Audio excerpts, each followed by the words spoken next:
আমি আজকে খুদের ভাত রান্না করতেছি। দেখেন, এখানে পোলার চালের খুদ নিয়েছি, কিছু কাঁচামরিচ চিড়ে দিয়েছি, কিছু কাঁচামরিচ আস্ত রেখেছি, পেঁয়াজ কুচি দিলাম, এখন লবণ দিলাম, তেল দিয়ে দেব, তেল দিয়ে মেখে বসিয়ে দেবো পরিমাণ মতো পানি দিয়ে, ভালো করে মেখে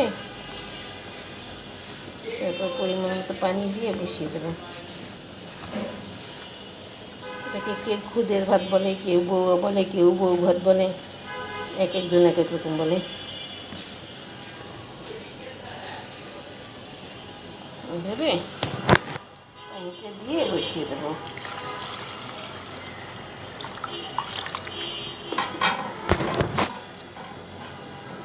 চুলায় বসিয়ে দেবো, যখন শুকিয়ে আসবে তখন নামিয়ে নেব।